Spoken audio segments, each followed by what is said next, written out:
Welcome to the WDW Fan Zone Show. I am Stuart, joined by Kurt and our special guest, Chris. Welcome aboard, Chris. Thank And, you. and Chris is here to talk to us about his recent Walt Disney World and Universal trip. Now, we normally don't talk about Universal on here, but I thought it'd be a great time. So, obviously, Kurt thought it'd be a great time because Kurt knows Chris and was able to get him on the show to give us a little bit of a variety and differences between the two theme parks. So, Chris, how long have you been a Disney and Universal fan? Uh, my kids are my oldest is in college age. So we Yeah. started taking them when she turned about maybe 4 or 5.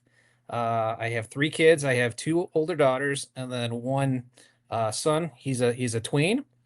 And my middle child, she is a senior in high school. So we've been going quite a bit off and on throughout their youth. We go about once a year. Typically, we've gone twice a year on occasion, hitting spring break, but we mostly go during the summer months. When it's the most busy. Well, I shouldn't say that. Christmas, I think, is the most busy or the busiest time of the year, but that's the next busiest time of the year, July and August. So, have you ever experienced the parks when it's not so crowded? When we first went, we went in around February or March. It was before spring break, so we have gone, but they were much younger, so it was a little bit different experience. We primarily spent a lot of our time at the Magic Kingdom, over by Mhm. Fantasyland, doing Yeah. that. But the past, I think the bulk of what I'd be able to provide feedback on is going to be probably within the last, say, 5 to 7 years. Yeah. Um, as far as that goes. Mhm. So, do you stay on Disney World property when you come down here, or Universal property, or you just kind of stay off property and go wherever you plan to go that day? Yeah, so I think a lot of what I'm going to be giving perspective on is staying on property. So we have stayed off property before, and I think there's an inherent benefit to staying on property. It just, as far as the flow goes. Now, I'm going to speak more so from my perspective on a lot of this as far as staying on property. Um, and I will say that, um, a lot of what we do is spending money. I understand that money is an object for a Disney lot of likes that. people, ourselves as well. But this is a big family deal, and this is typically the highlight of what we do during the year. Mhm. So I don't really do a whole lot. I worked a lot, and Yeah. my wife worked a lot. So any vacation time or anything like that, we don't have a summer home or anything like that. So this is like the highlight of the year. So we typically make it worthwhile. So from our perspective of staying on property, um, I definitely think that if you can afford it, if that's what you can do, depending on the size of your family, I definitely think that's the way to go. Yeah, no argument here. It's most So, immersive. Go ahead, Kurt. Kurt. so where did you where did you stay this year? So this year, um, so as far as that goes, um, Neil, it wasn't the Holiday It's Inn. no. no, no, we stayed on property this year. We were at the beach club, the yacht club. Yacht Club. So that was the first time that we have stayed on an Epcot resort. We've previously stayed over at the Contemporary a couple of times. Hmm. We've stayed over at the Wilderness Lodge, Old Key West. So this was our first experience, like I said, actually on an Epcot property. We stayed Art of Animation as well. We stayed at a couple of times as well. Now, did the kids actually take advantage of the pool at The the yacht? last day, yes, the last day they did. So, as far as the pool goes, so what we do, there's so much going on that we actually have to build in specific time to go to the pool or, Mm-hmm. um, allocate that for kind of like an off day or an off period or some sort of time, because typically how we work it is we'll come up with an itinerary for a particular park. So we'll have one Magic Kingdom day, one Animal Kingdom day, one Epcot day, another Magic Kingdom day, closing it out like that. So if it happens to be that it works out that we have some idle time built in, or maybe it's a Disney Springs day or something like that, Mm-hmm. if we have that built in, we'll do that. What we've been doing the past couple of years is we've been doing it kind of back to back with Universal. So we've kind of built up to this over the years where we stay on property at Disney and then finish up on property at Universal, or vice versa. This particular time, we actually started at Universal on property, and then after a couple of days, moved over to the Disney property. What differences have you noticed between Universal resorts and Disney resorts? That was going to be my question. It's total night and day, and I think you have to kind of hedge your expectations on really what you're looking for. So obviously, when you're on a Disney property, they make it extremely known that you're on a Disney property. There's a different service level that you're going to get at Disney that you're not going to get anywhere else. And that's typically what I like, especially staying on property, is that you have that consistency with the employee culture and everything, how they just want to make you feel good. They just want to make you have a good time, and try and make sure that, even if things are kind of going a little sideways, it's raining outside or something like that, they try and entertain you as best they can. Universal they're trying. They always try and compare to be Disney, but they're definitely their own thing. And I think you have to go in with that mindset. I think if you compare the two, I think it's going to be apples and oranges, because Universal is going to be a lot more consistent with what I would say their resorts is with just a regular high-end hotel that just happens to be right by a theme park. And the theme park itself, I think over the years has been improving, but it's a different type of clientele, and it's a different type of visitor, and it's a different type of ride experience than the true Disney experience. So I would say that I haven't really had any major issues as far as being at a Universal hotel or resort, anything like that, as far as adversely. But it's like when you go, and I guess the question was asked about Swan and Dolphin, and then there's a couple of other ones that my kids were interested in. They're like, hey, by the way, this might be a Marriott property, and we have Marriott points. And I said, but if you go to a Marriott hotel, or even one of those that are technically on property, kind of like along by Disney Springs there, you get the question, are they going to come in and they're going to, make up your bed nice and do the little Mickey Mouse things with the towel and give you like the little Mickey Mouse, the Disney toiletries and things like that? So it's a very truly different experience. And then the proximity to the parks is the biggest thing for me. And Universal has that built in as well. There's some resorts that are right next to Universal Studios and right next to Islands of Adventure. So we take advantage of that. So as I said, this is the first time we were at the yacht club attached to the beach club, and this was our first true experiencing something this close to Epcot, coming in the back door in that regard. Isn't that nice? It is. It's very nice. But I will say, Epcot's one of those difficult parks. I would say out of all the parks, it's my least favorite. But I really truly like coming in the front door, that grandiose entrance with the golf ball right there. I mean, that's truly a very awe-inspiring experience when you come in. It's kind of like that same feeling when you come in Magic Kingdom, and there's Main Street right there, and that's just your central focus, is that castle right on down Main Street. So coming in the backside is a little different for me, but we've taken the Skyliners in before, so I've come in that way before. But I'm just shocked at how remarkably close it is from the Epcot resorts to the actual gate at Epcot. I mean, that is probably one of the closest that I have experienced in any of the parks before. It is nice how it's hidden away in there too. You'd never know it was that close because they hide it so well. Yeah, they do. They do a great job with that. Yes, They but just one of the don't things dangle the weenie in front like they do without Yeah. going in through the front door.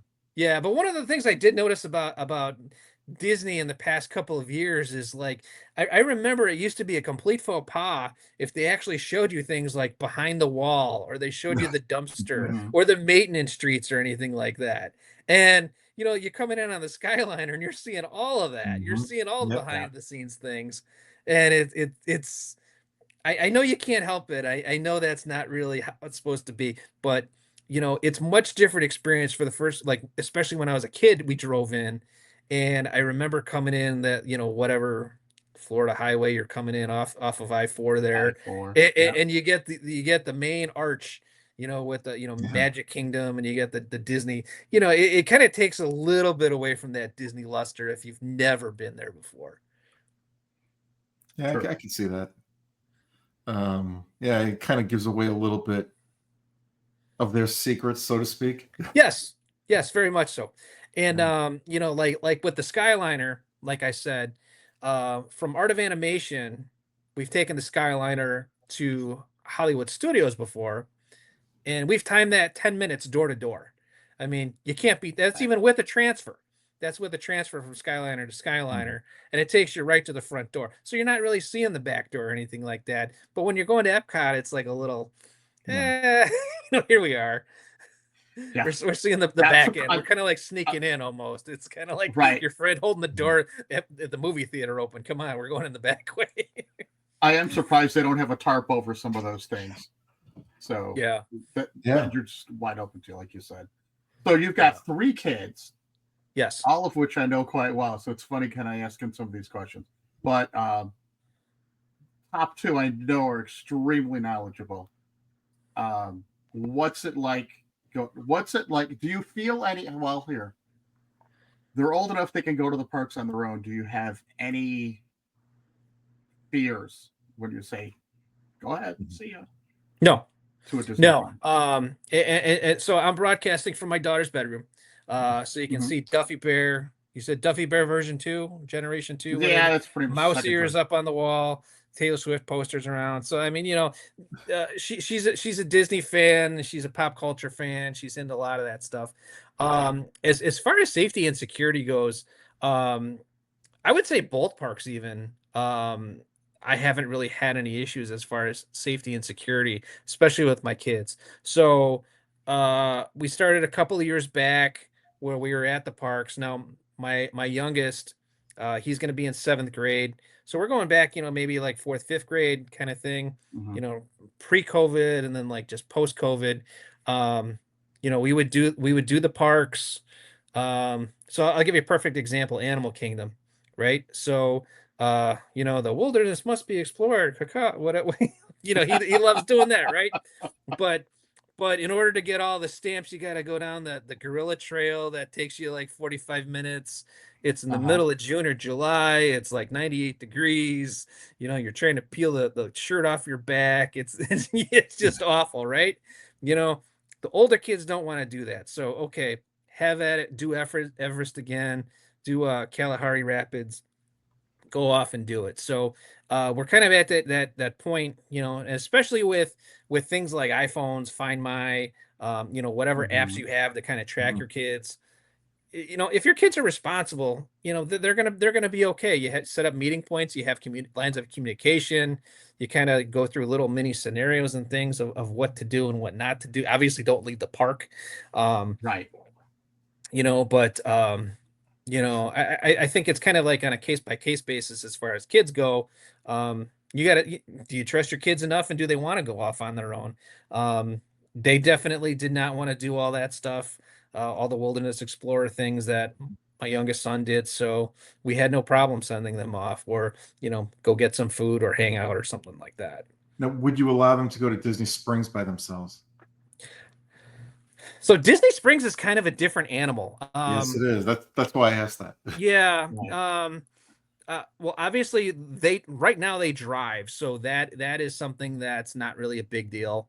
Mhm. Um, we never really kind of came across that, Yeah. because again, most of our vacation time is kind of built in to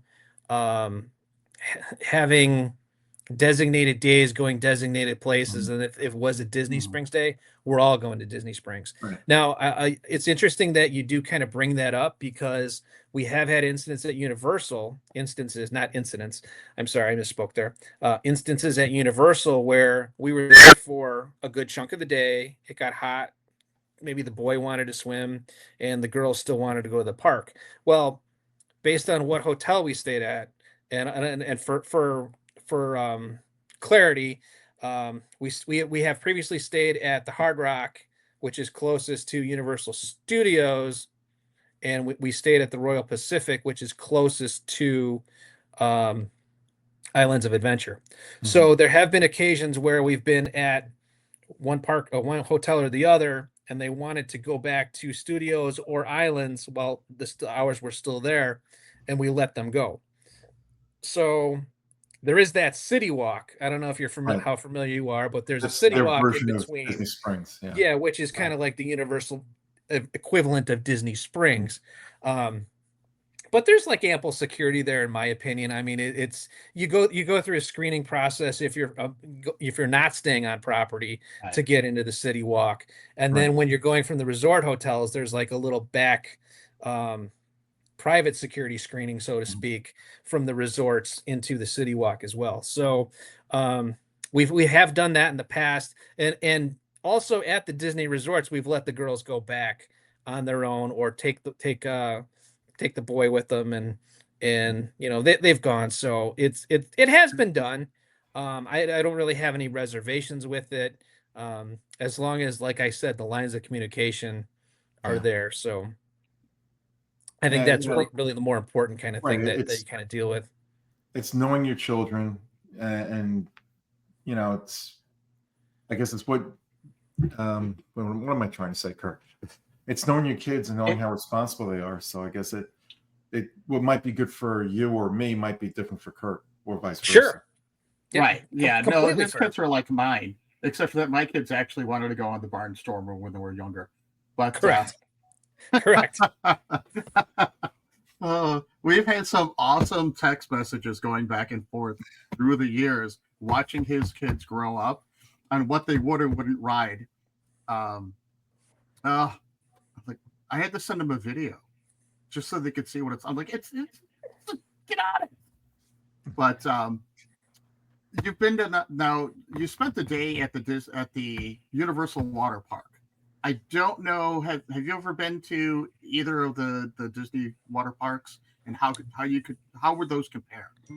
So I've been to not Hurricane Harbor, It's Typhoon Lagoon. Yeah. Typhoon Lagoon. Okay. Those are beach.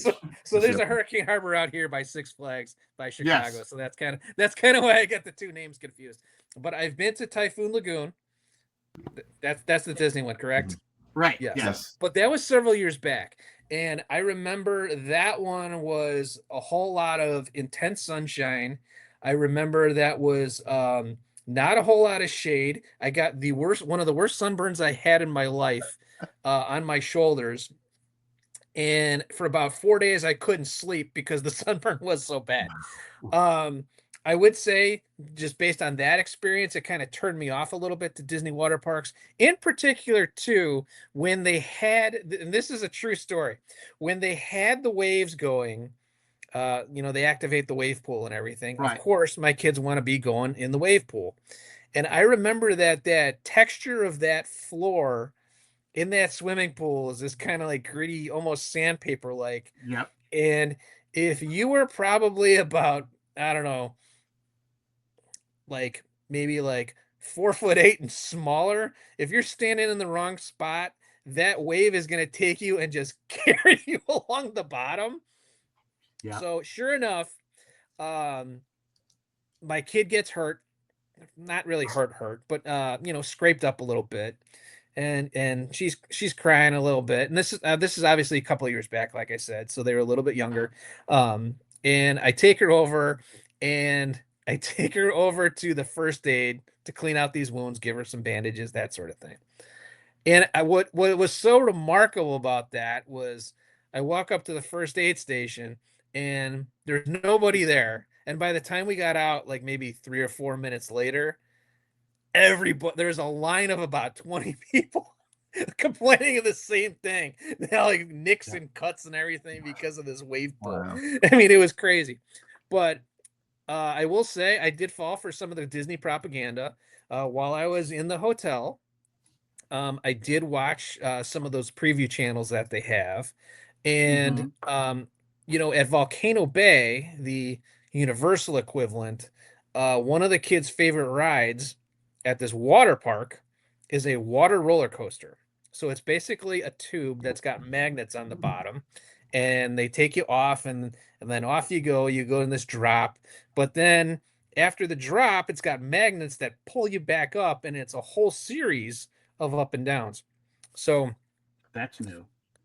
but apparently, and this is something I'm trying to research a little bit more. Apparently, Typhoon Lagoon has something similar. So, Yes. Crush and so Gusher.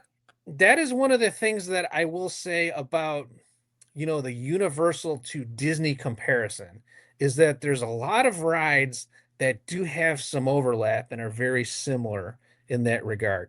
So it was my first time going to Typhoon Lagoon. Um, and it's a big water park, it's just I didn't do any of the super crazy like going into the top of the volcano and doing like the I don't know 5-story drop or whatever anything like that. Right. But I went down some water slides. We did a little some tubing and that sort of thing. The active river, and then we did this water slide that had like a 6-foot drop. So I mean we did stuff like that. Um, and my kids are all good swimmers. They can all swim. My wife can swim. Um, I don't know, I mean, some of the water parks and things like that. I don't know about the Disney options if your kids are necessarily not good swimmers or, what type of kid amenities they have there. But I will say that, particularly at Universal, they did have a lot of like little break off sections of like more kid appropriate, like I'll call them splash pads, but they're more than splash pads because they're actually like little mini pools and things like that kind of accommodated them. So I would. It was kind of funny that you're asking me that because I did say I think I would like to research and see Typhoon Lagoon again and kind of do that apples to apples comparison again. So remember when you were there was probably the shark reef where you could go and swim with the sharks? Yes. That's gone. Okay. They put in it's called Crush and Gusher, and it looks like this orange plantation type area, and it's got the water that showed it all down. Instead of using magnets to pull you up though, because that's intriguing, they have water jets. So you'd go down, and then as you're going back up, there's a jet that's going to push your entire tube back up. It's either a single tube or a double tube. A lot of them were just doubles. I don't remember if there were any triples, but and then they'll take it. Of course, it's Disney. They'll take your picture at the end so you can get a photo pass. Yeah. No, I'm not an engineer or anything like that. So if it's not magnets and it is water jets, please don't, send me like hate messages or anything like that. But that's kind of the information that I was told. All the hate messages go to Kurt. Yeah. My 12 viewers, don't worry about it. It won't be that big of a deal. We'll double our viewership if your kids actually watch this interview. Yeah, probably right. So you I knew you like the water parks and everything, and I know now. What is the favorite park for the family to go to? Is there one specific one? Is it the Magic Kingdom? I know we always go there twice. We go in the beginning, we go at the end. Is it similar for what you end up doing with your family, or? Yeah, Magic Kingdom's always the day that we double up. So if there's anything nostalgic that we missed, we definitely make sure that we hit it with Magic Kingdom. We don't do it back to back. We kind of spread it out there. Interestingly enough, you got to plan for, maintenance or rides being down or something like that. We were with the second day for Magic Kingdom. We were really, really, really hoping to go on Space Mountain. Space Mountain was down all morning long. Didn't look like it was going to open back up. Opened back up at 3:00. We had a lightning lane, lightning lane for that, and it comes by and it's temporarily delayed or whatever verbiage they use, something like that. Mhm.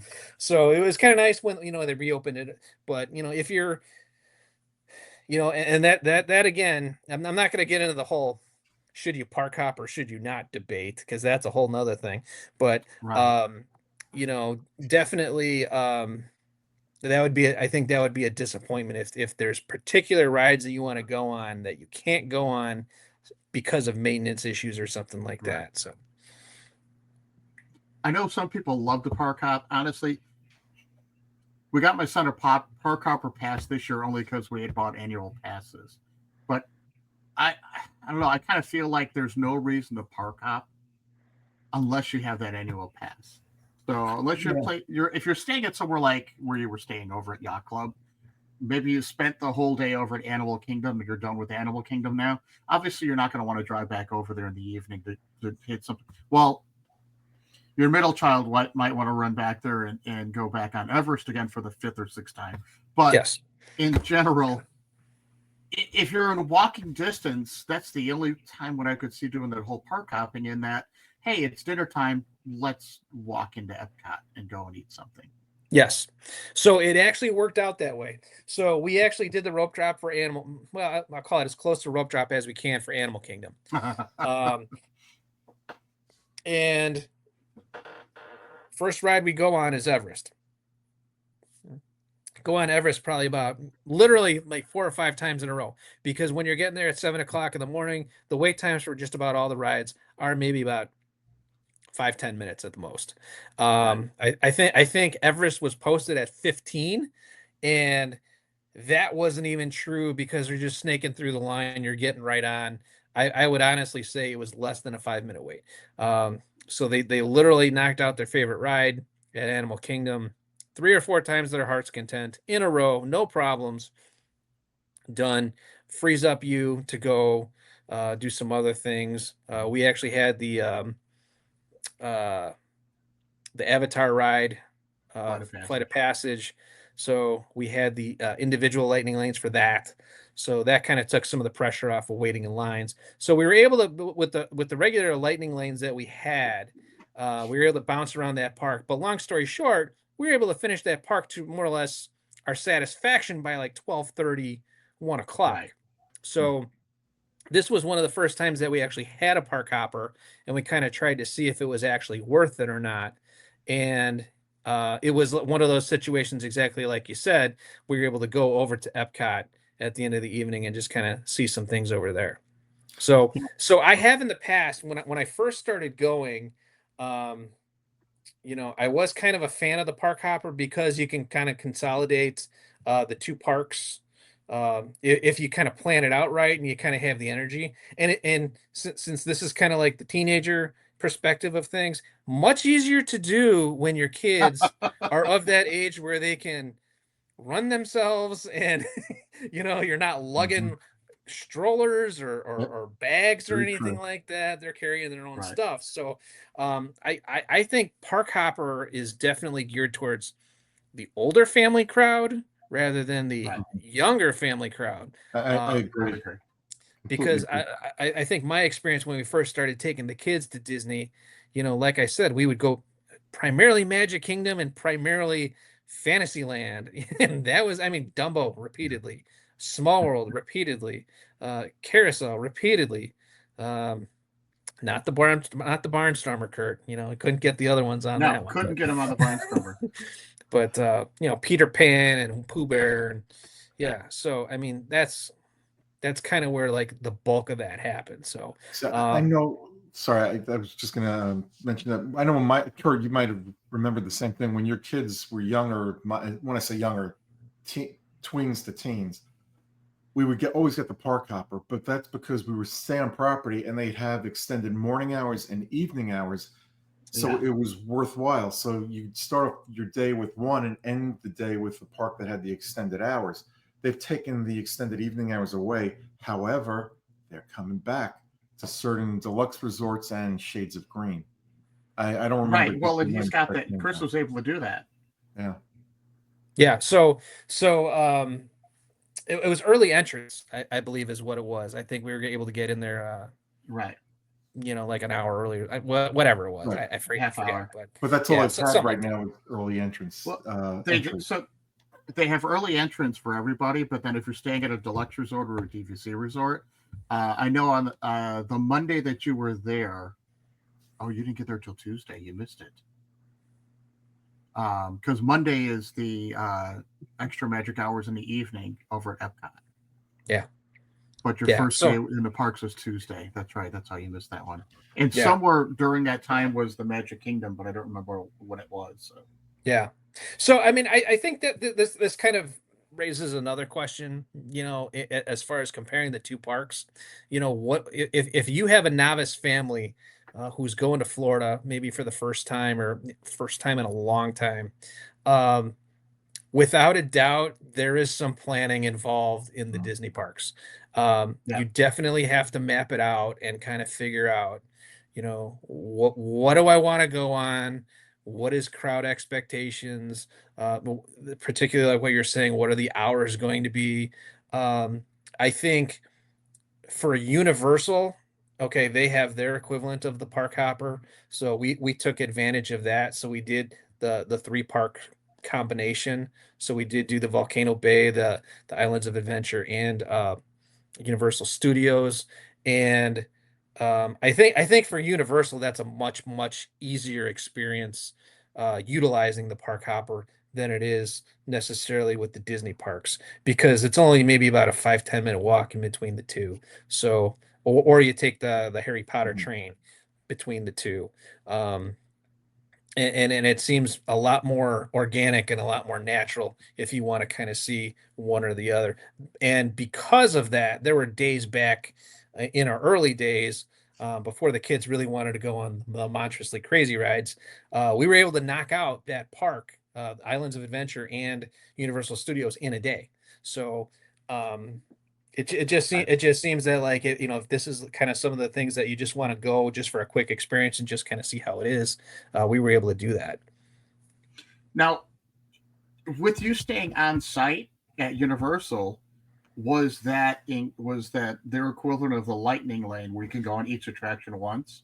Was that included, or did you have to pay extra for that? No, we had to pay. We had to.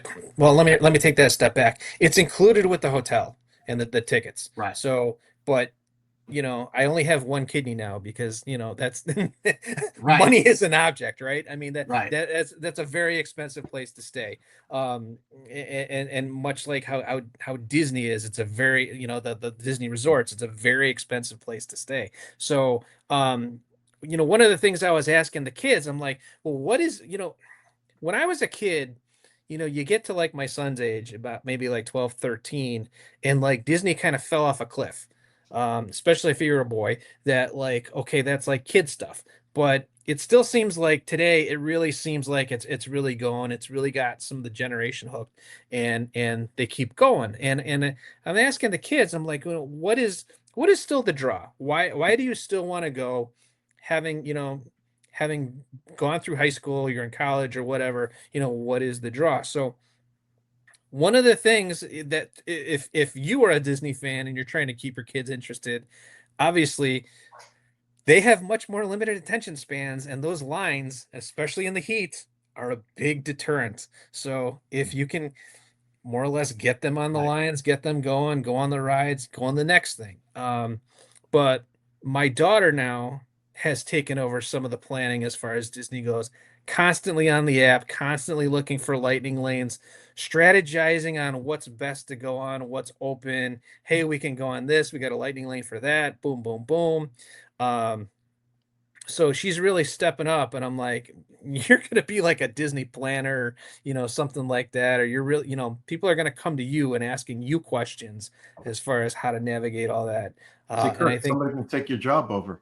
Well, I honestly, part of the blame in all of this, because I used to drive his kids to school, and we used to play Where in the World, and I would bring my maps back, Duffy Bear, which I believe I brought your daughter a pin too, if I remember correctly, way back when, and we play Where in the World, and because we were literally on this bus for an hour, and that I may have actually caused kind of an addiction there. But first it was the middle, and then the older one kind of got into it too. Now, like you said, she could be a Disney planner. I don't remember what her major is in college, but hey, you just never know. She could plan it out for everybody.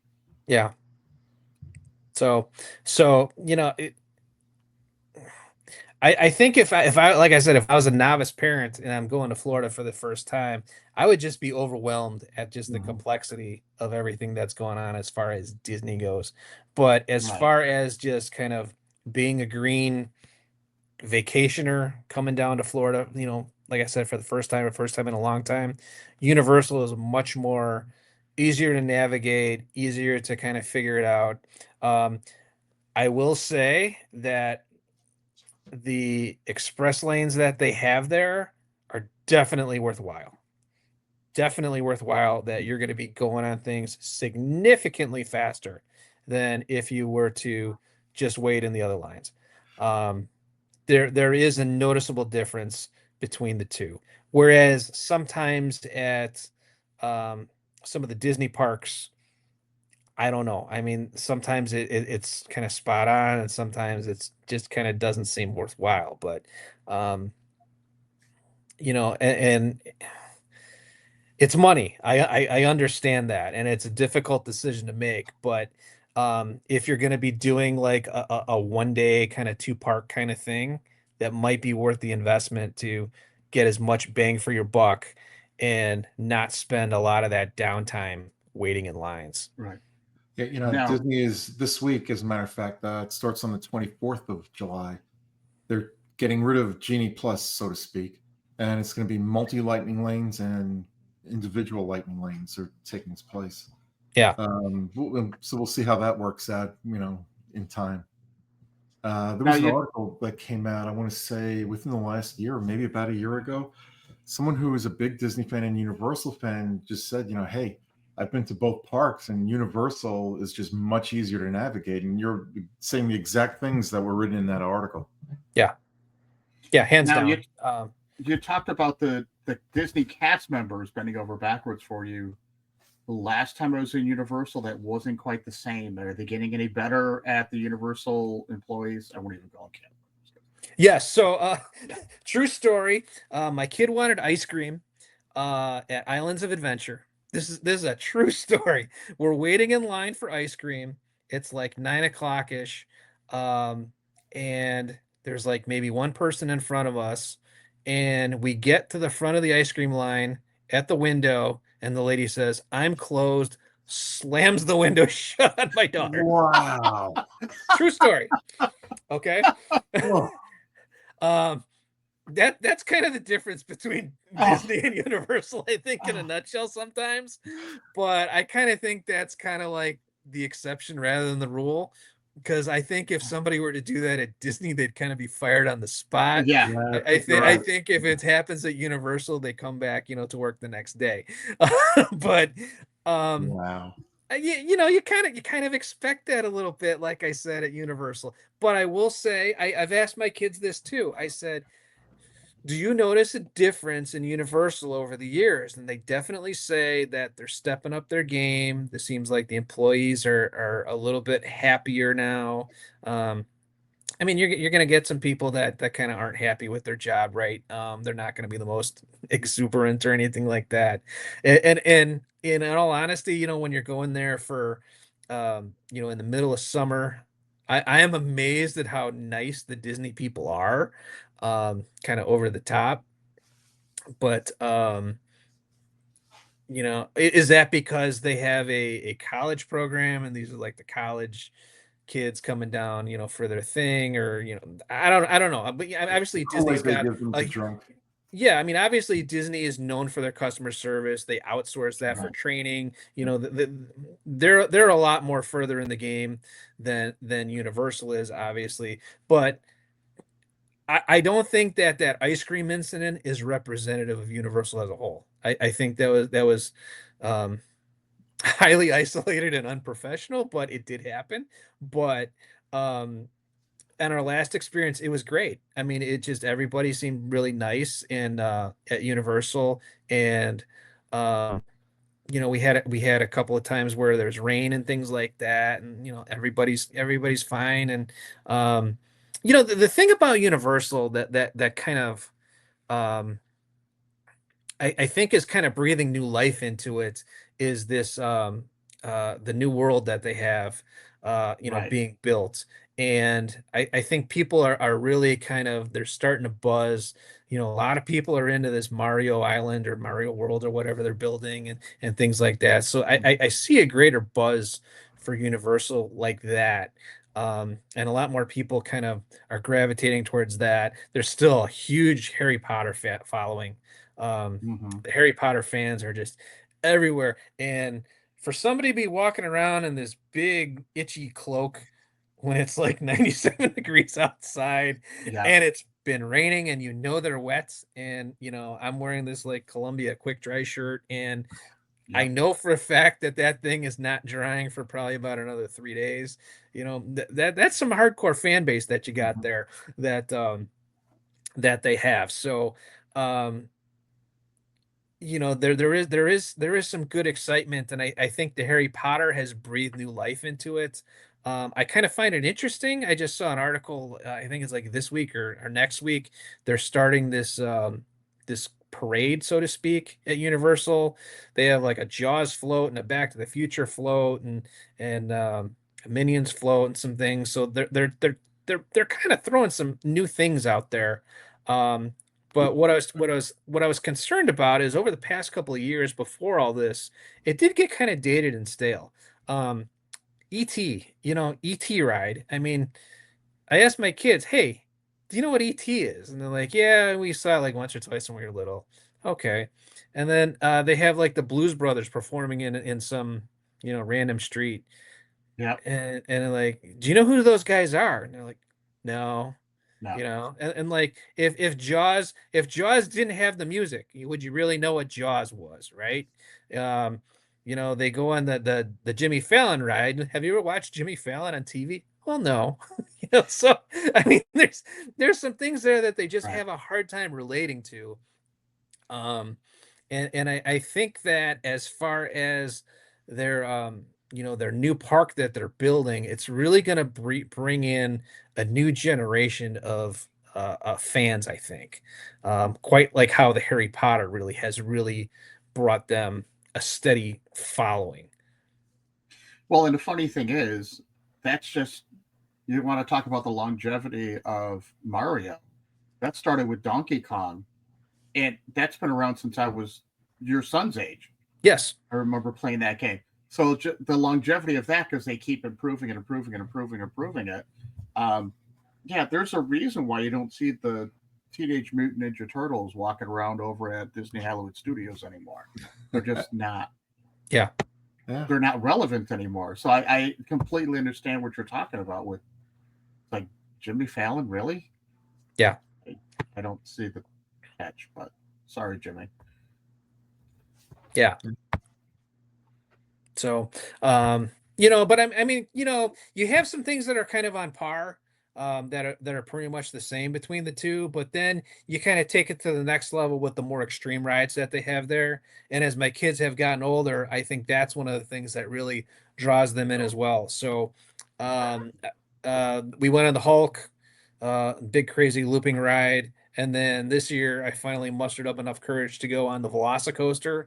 That thing is probably one of the most insane roller coasters I've ever been on in my life.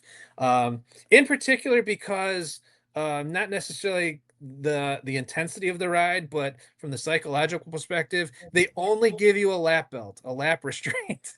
There's nothing over Right. the shoulder, Really? really. Yeah. So Wow. Yeah. my big line was, I want to go on this ride before somebody dies and they have to close it. Yeah. So Yeah. Yeah. I get the video of him. Looks like, show, and he's showing me the video. I'm like, oh, did you go on it? Not yet. I'm yeah, so considering it though.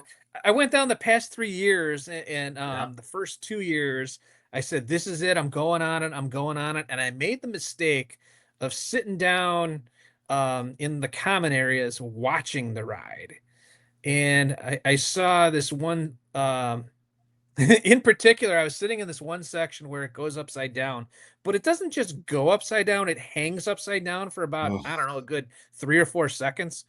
Um, and I remember wow. watching this. I took this video clip, and it's of a dad, and he's reaching out to his little kid. You can tell it's like his son, and he's reaching out, and he's got the whole arm as they're upside down, like he's trying to restrain his son inside the ride. Like, it's not going to do any good, Oh, but wow. it was uh, just kind of a bizarre sight to see. So I'm just like, this is a unique ride. It's a great experience. My wife went on it with me. She loved it. She loved it so much that when she went back with my daughter, after we came back, she went. My daughter wanted to go back to the park. That my wife went on it by herself at night for the night experience. So so Yeah. I don't and blame your daughter for backing out of that one because I yeah, can't do. That yeah. one I can't do anymore. So I think when you're kind of talking about the two parks as a whole, I think one of the nice things that we have is that we each kind of have our own little favorite rides.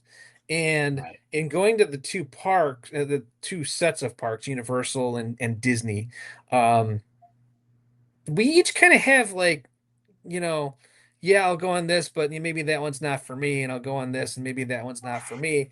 And I think, the nice thing about the Disney parks are you can go on all these rides more or less with your family and not really have to worry about anyone freaking out Mhm. about going on a ride. They're not too intense to the point where, somebody's tapping out and says, I absolutely will not go on that ride. The interesting exception, I think, to this conversation is Rock and Roller Coaster, because I don't I don't know how that one actually it seems so much against the Disney mindset that, hey, we're gonna put in this looping roller coaster in here, but no one's really gonna know because it's all indoors. And I think that if that kind of strikes me more of a Universal ride completely Yeah. than a Disney ride. So But it's smooth that as one's still a glass. head scratcher for me. It It's really smooth as is. glass, though. It's just one of the smoothest roller coasters. Well, up until Guardians and uh, Tron Light Cycle, Mhm. it's just come on, you're going through California. You're going Yeah. to Donut and everything else. Yeah. But yeah, it loops. And the first time I went there, my wife was pregnant, so I said I'm thinking about doing it, but I don't want to go upside down. And whoever was waiting on us, the cast member that was waiting on us at Mama Melrose, is like, I don't think it goes upside down. I think you should be fine. And then I wrote it, and the first thing you do is launch. You go upside down Yes. and go into a corkscrew, and I'm like, okay, I Yeah. survived. I was Yes. lied to as well. I was told it doesn't loop, went on the attraction, and ruined the rest of my day. So So I got And off. I was shaking that's a little kind of the bit, thing. but Is that the Disney rides? I think there's a certain expectation with the Disney rides that even their more intense rides aren't going to be over the top. So Space Mountain, right? I mean, everyone loves Space Mhm. Mountain. It If they were to make it today, you would say this is a terrible ride, right? But because it's got all the nostalgia and everything like that, it's great. And I love it too. Except when they turn the lights on, it's a little disappointing if you've ever gone on Space Mountain with the lights on. But mm-hmm. as you're talking about with Guardians of the Galaxy or Tron, Right. or even Everest, right? I mean, those are like intense rides, but they're not over the top Disney intense rides. And when you're going to Universal, you might want to go on those over the top intense rides, like the Hulk, like Velocicoaster, like Hagrid's even, the new Hagrid's ride they got, or Harry Potter, or the Rip Rockin' roller coaster, the one that goes straight up and then straight down and kind of twirls around. That one's in Right. studios. So there's kind of that. Obviously, I think Universal is a lot more geared up for that intense, but I think Yes. because we do the both of them, nobody's like bored, or nobody's like kind of like what you're saying, like, oh, I went on the intense rides and now I'm sick. Yeah. So Now, does everyone, including your son? Well, yeah, he likes Guardians of the Galaxy, doesn't he? Did he yes, go on that one? So he was yes, fine with that. because I Yes. remember him going on I know he went on the Mummy because I remember hearing that. Oh yeah, everyone went on the Mummy. Yeah, that's actually Right. my middle daughter's one of her favorite rides now. So, which is kind of surprising because it has some scary elements to it. But True. Now, as you've seen your kids go to both parks through the years and their experiences evolve each time they go, have they evolved for you and your wife as well, watching them enjoy the parks through your eyes? Or oh you yeah, watch, absolutely. yeah, Absolutely. And I think that kind of takes the pressure off you because I think, hey, we're going to Florida. We are I think there's an expectation that, we're paying money for them to have a good time and we're going to be dealing with this. And I think as you were asking the question earlier, do you let your kids go off and do their own thing? Yeah. I mean, we're at the age now where, with our Right. kids where they can split off and kind of do their own thing. And, as we don't let them go independently, like, in one's here or anything like that. But, uh, they're kind of at that point now where they kind of want to do their own thing, and that's really good. There. Well, let me walk that one back a little bit. So on the last trip that we had, my middle daughter, she wasn't feeling it, so she's like, "Hey, it's the middle of the day. I think I'm gonna go back to the hotel." Okay, cool. Go back to the hotel. Hop on the bus and go. So she was able to do that. Just wanted to rest and kind of recharge and come back at night, while the rest of us are go doing our own thing. I think if she was much younger, we would have had to have a situation where, okay, do we stop what we're doing? And everybody goes back to the hotel and have like nap time or lunch or snack or whatever. But we're kind of on that, like, hey, this is our objective. I had to tap out a couple of times too. Sometimes it's too hot, or you have a big meal or something like that, or because you're doing the rope drops and going to bed late at night. It's like I don't have the energy of these kids. So you know it's kind of nice that yes, it has evolved to where we all had to do our own thing, to now there's a little bit of flexibility built into it. There's a little bit now more choice, and now the range of rides that we can go on is now unlimited. So if you want to go on Rock and Roller Coaster, absolutely have at it. If now we're talking about, okay, the drop that they have at Hollywood Studios. That's Tower of one Terror. that they haven't touched. The Tower of Terror. That's one they Really? haven't touched at all. Yeah, not at all. Wow. Yeah. So Hmm. I that want to come back. We have got to go together because I want to ride Tower of Terror with the girls. yeah. So that one's a good. I mean, I've been on it myself many times. But I kind of lose my stomach on that. It's like one of those deals. It's like, When this that is not. first came out, it was just the bar. So if you've got someone really large next to you, Yeah. you're holding on, and you literally do leave the seat. Yes. Now Yes. everyone's got a seatbelt. So Oh, by really? adding everyone to have the seatbelt, that made a huge difference and made things a lot better. Okay. Yeah, So so the experience, I mean, as far as the parents go, um, you know, um, we'll kind of go back and hang and kind of let the kids do their own thing. So right. that's it's definitely evolved in a more positive experience for us because, like I said, now, I mean, even some of the intense rides, I'll be honest with you, some of the intense rides, like I can't go on Everest like 4 or 5 times in a row. No. Yeah, it's like once or twice that's good enough for me. Maybe I'll go back to it later in the afternoon, but it's yeah, I'm starting to get old, you know what I mean? It's like you Well, you can't talked do all about this. Space So, Mountain, and I can't get in and out of Space Mountain World anymore. I'm yeah. like, is Yeah, it it's worth stuff. it? My knees say no. Yes, it's stuff So like that where you got to cram right in, it's like, right, or you're on Tron and they really got to push that thing to make it lock. 'Cause- right, yeah. right. So, yeah. But food wise, have you seen a difference in the parks in terms of quality of food and your likes, your kids' likes from a few years back to current times, to the last trip or two? You have a picky eater. Has he expanded his choices? Slightly. I don't think there's a comparison as far as food goes. The Disney food and the Disney variety is a lot better. Um, I will say Universal is a little bit more mm, pedestrian, a little more almost cafeteria based. Uh, not the greatest in the world, but it's okay. It's priced like a theme park is. It's overpriced hamburger or overpriced chicken sandwich or something like that. But um, I think I remember. So we haven't done the meal plan, and you know I don't even know if the meal plans come back or whatnot. But we did the meal Gotcha. plan several years back, and I know that they dropped it for a while. But I really did not like the meal plan because I just almost felt force fed. It just Yeah. kind of seemed like Too much. they are gearing me up for diabetes or something. I mean, it's just they're gonna have me eating and snacking and drinking and eating again, and then Yes. my fatty liver is going to be served as a delicacy one day or something.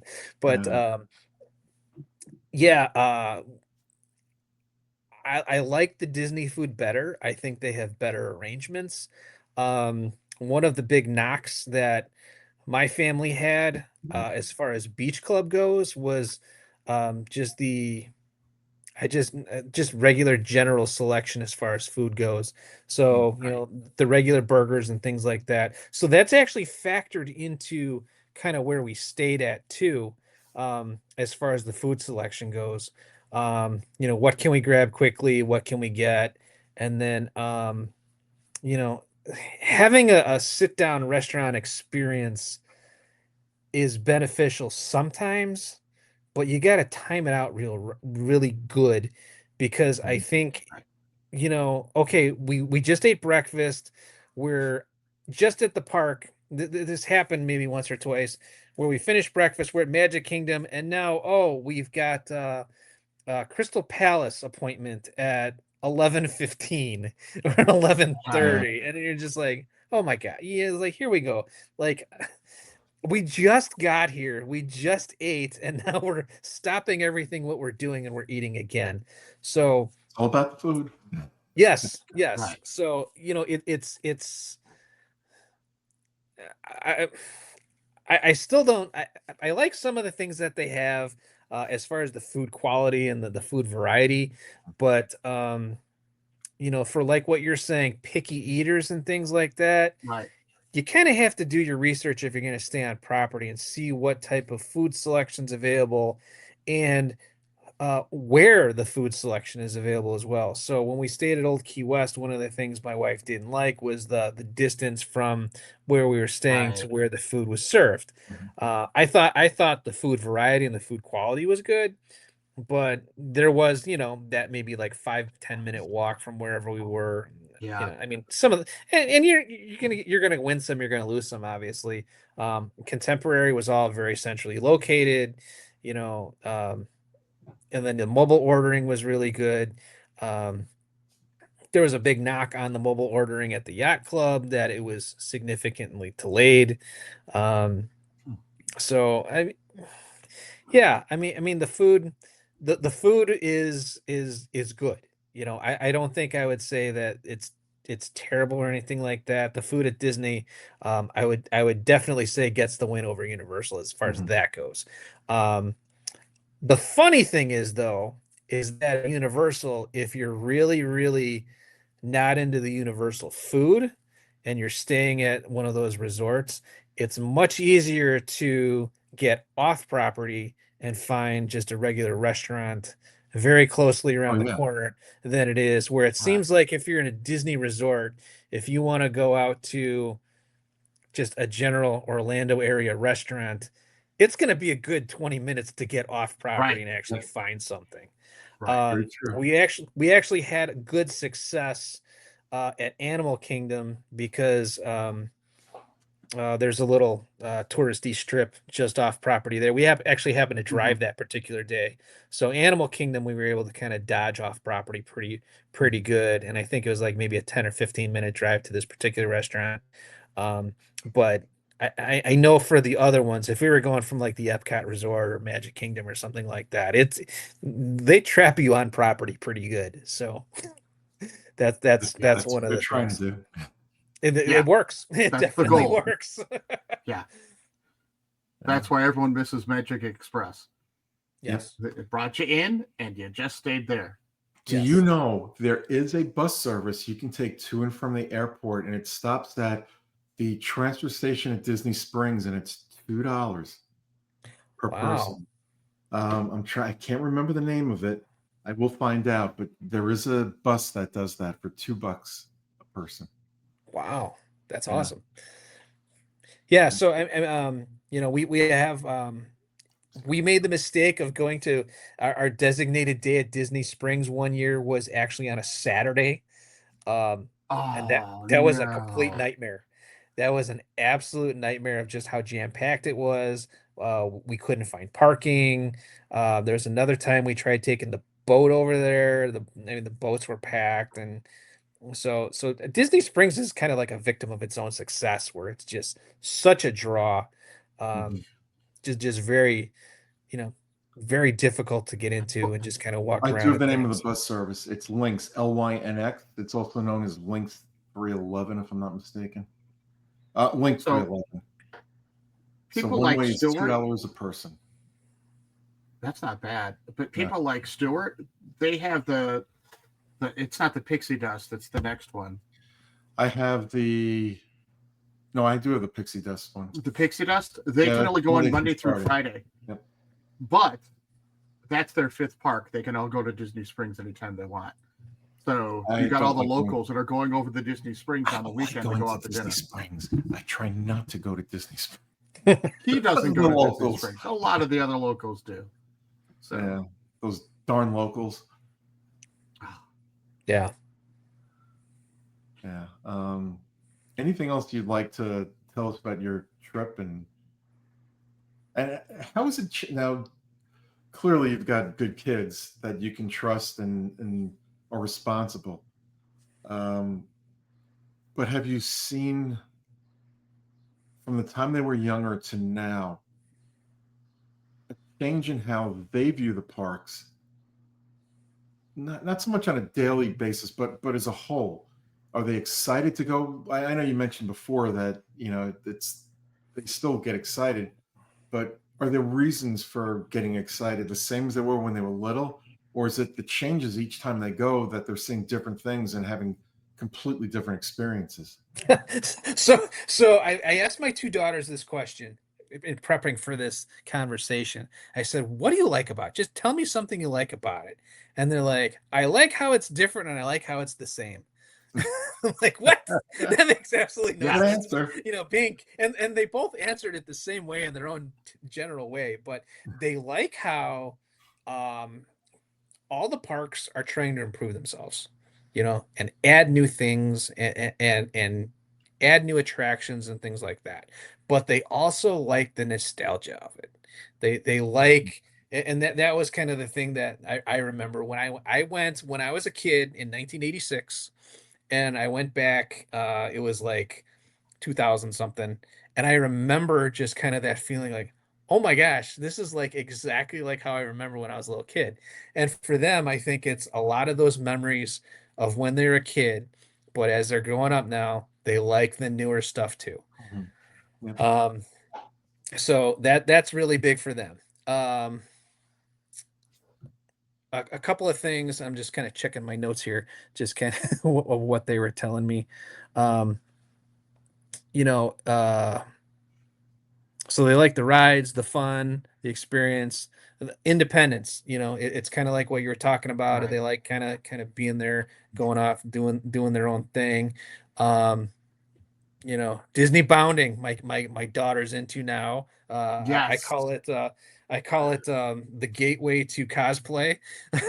But just they're kind of into that, and and the one who does it denies it, but the other one flat out accused her of it, and she kind of confessed that, yeah, maybe I do a little bit. Uh, um, and then they want to get the most bang for their buck. They want to have the best experience in the shortest amount of time, like that. Um, one of the critiques that they have, we happen to go in the summer. That's just when it works out for their school schedule and getting everybody together. Um, but we happen to go during the summer, and yes, it is hot. It is very hot. It's like, one step below the surface of the sun. But Kurt, I know when you went in June, it was actually much hotter than when I went in July. So Kurt brought the heat. But he you did. got the rain. I got the heat. You got the rain. But we didn't really get the rain because whenever we got the rain, it was kind of one of those manageable kind of deals where it just rains for a little bit, or it rains at the very end of the day when we were Yeah. kind of done anyway. So there was that experience in Hollywood Studios. It always seems to rain when we go to Hollywood Studios for some reason.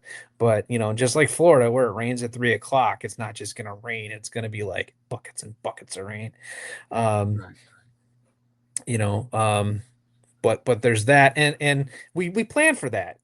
That's another thing, that when you go down there enough times, we have the ponchos pre-packed and everything like that. We have that expectation there's going to be a poncho day in there. So sometimes you can navigate through that, and sometimes it's just a washout. So fortunately, we kind of have good luck as far as that goes. But I think overall, for like a good experience, planning and things like that is definitely important, and we've kind of planned so that their experience isn't necessarily ruined. So when it is a rain day, or you go on a water ride, right? So Kalahari River Rapids water ride, it's one of those hit or miss rides, right? You can get kind of wet, you can get really wet, or you can get bone dry through the ride. Never got wet on Cali River Rapids. Never. Yeah. Just So lucky, that's all. So, but sometimes you want to get wet, right? You go on a water ride, you want to Right. get wet. Yep. Universal has kind of the Kalahari equivalent. It's called the Bilgerat barges. And I will say I've never been on a water ride where they're like, you are guaranteed to get wet. And they actually have signs that say you will get soaked on this ride.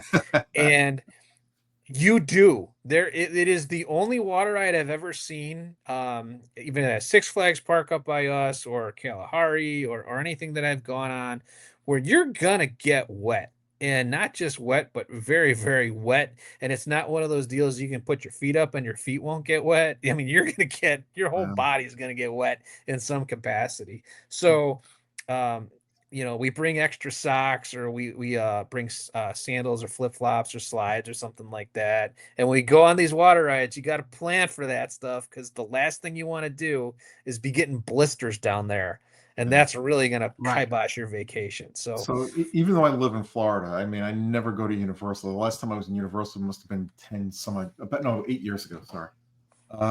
Is the Popeye ride gone? That was the one where it was similar to Cali River Rapids, just themed Yes. to Popeye. They rethemed Yeah, that's it. the Bilgerat barges that I'm talking about. Ah, So, okay. They that's rethemed it.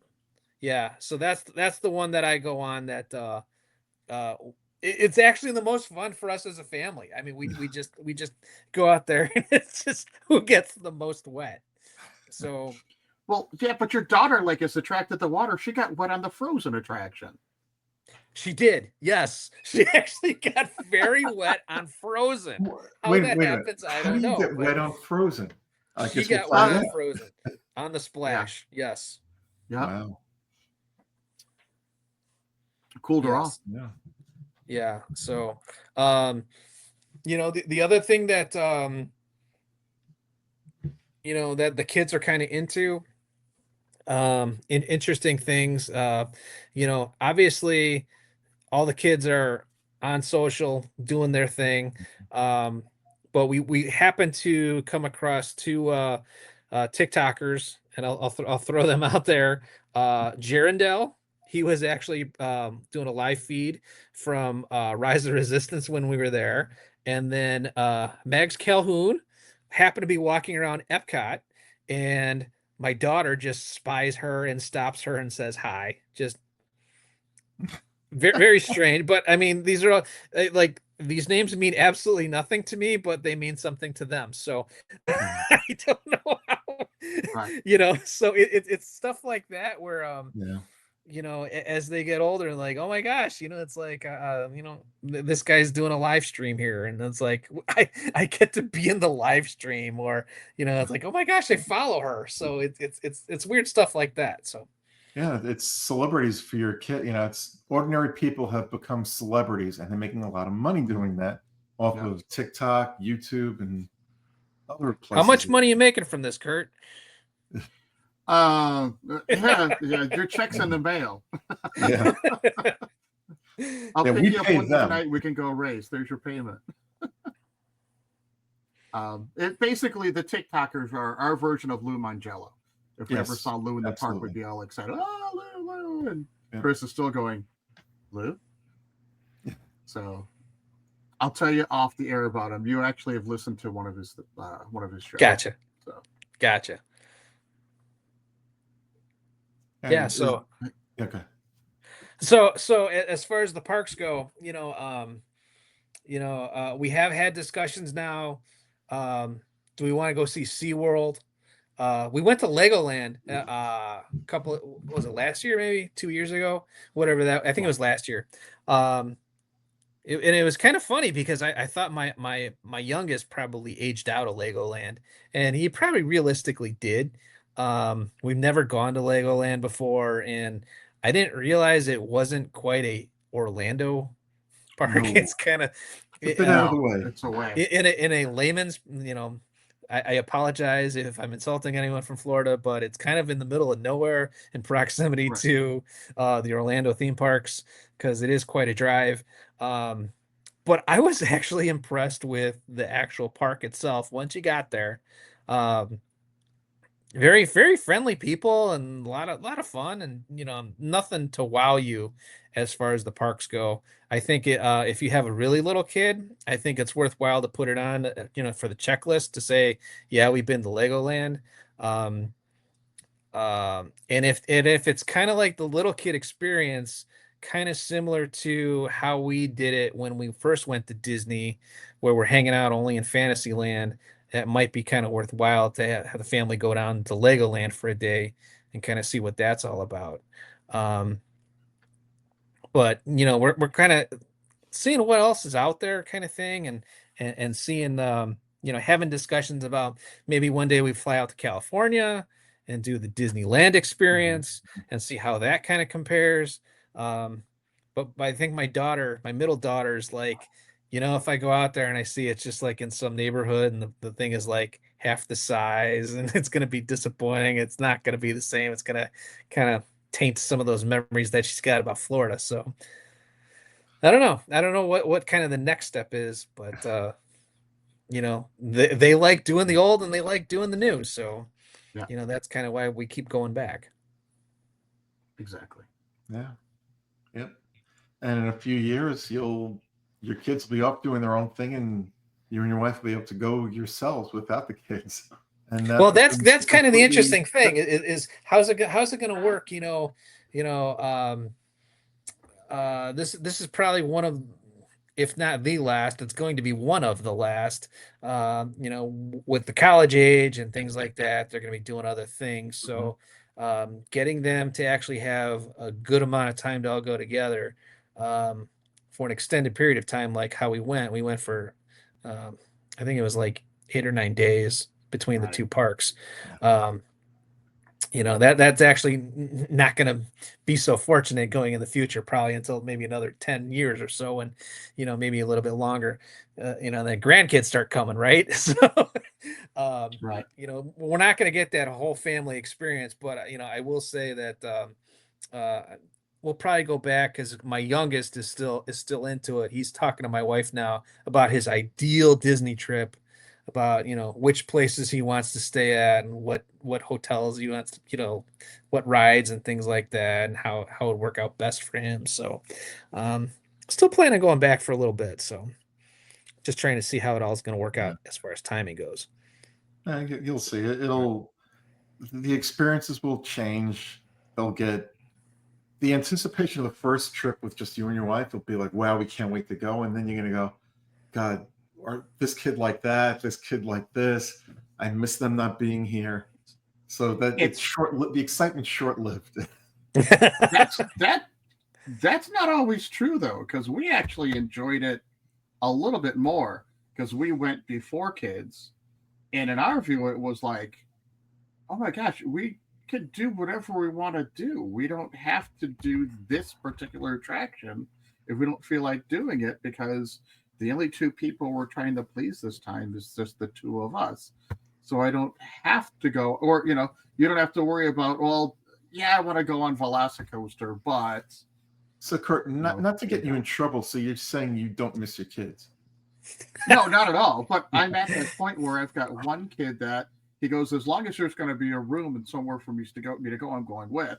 And the other one that just doesn't do well with, he doesn't like crowds. So he's like, honestly, if you don't mind, I'd rather just stay home. And we're like, okay, take care of the dog, as a built-in dog sitter. And we'd stay in contact with him and everything, but he's also 21 years old. So he's chosen not to want to go down. That's fine. The other one wants to go.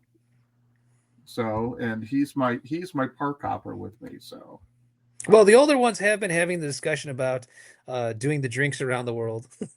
So there you go. So that would be fun, a different experience when they're a little bit older. So I am looking forward to that. Although I'm not a big drinker in the heat. So right, that might be maybe a park hopper day where we do a park and then do that maybe a little bit later. But yeah, they're kind of having those discussions already. But yeah, they got a few years for that. Yeah, that's still a couple of years away. Yeah. So one of the things that we have kind of done over the past couple of years is we've invited extended families, extended family members with us and their family, and kind of what I envision now as our older kids are unable to go, we invite, my wife's sister and her family who have much younger kids and kind of do that as well, because we've had my parents come on a trip with us, and now I'm really glad I did, because when they came with us, they were at the age that they could really keep up. Now they're in their 80s. It's a lot harder even for them just to get around. So for them to actually do the parks with us day after day after day on the crazy schedule that we had, it's just a really good memory of that. And then now I think going back with the nieces and nephews and kind of seeing when they're little, kind of bringing back some of those memories as well of how our kids were. And I'm sure my wife will spoil them much like she spoiled our kids. So now that you're mentioning that, for our longtime listener, Christine happens to be Chris's wife. Yep. And Christine came on and talked about that trip where she planned for, it was like a dozen people. Oh, it was actually 20. The largest that we had was 20 people. And I'm pretty sure she told us about planning that all out and how, oh my God. Yeah. So we've actually done an extended one a couple of times. There probably was a 13 one in there, but we've gone as high as 20. Wow. And I think that was the one we stayed at Art of Animation for. Yeah. And that's when Chris just sits back and says, take it. Yes, 100%. And when you want to talk about flexibility, man, that's one of those trips where you can't have a hard itinerary. It's got to be, okay, we'll go to this park this day, but we'll be a little loose on some of the times and some of the things. And you really got to play it by ear as far as some of that stuff goes, because a lot of little kid issues and a lot of tired kid issues and tired adult issues. Adult issues. I mean, there's just a lot that goes on. Yeah. So you can't do a dining plan on that trip. Yeah. Yep. And anything else you'd like to mention before we wrap this up? So okay, I'm going to talk about this. This is probably a little off script, has nothing to do with the dad's perspective, but 2 years ago, on this 20-person trip, I went to we did a Disney Universal thing. I caught COVID on the very last day. Yes. So on the very last day, I caught COVID. Oh, Nobody maybe else in my tell me about party this, caught Kurt. COVID. Yes. Nobody else caught COVID. Out of 20 people, I Well, was the only lucky guy. Or There's no unlucky COVID guy in Florida. I don't know how you caught it. that caught COVID. Yeah.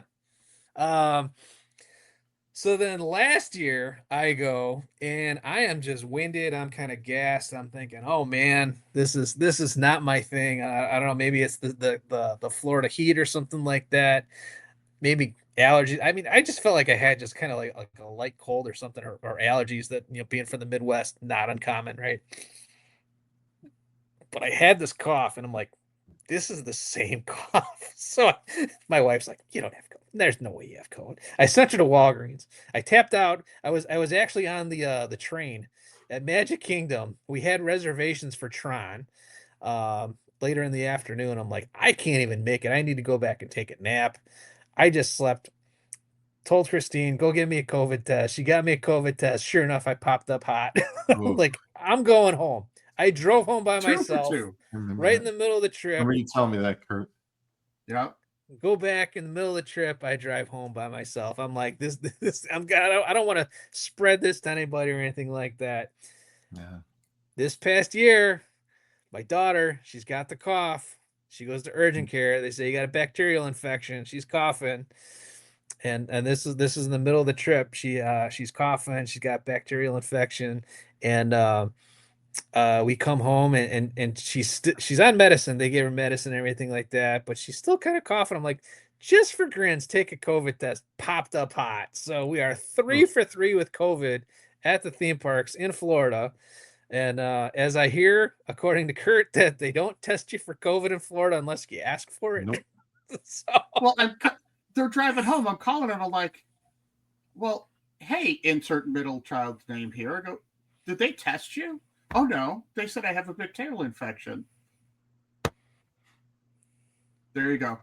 So the medicine they gave her, she did feel better, but she just kept coughing, and that was kind of my thing. I'm like, what in the world?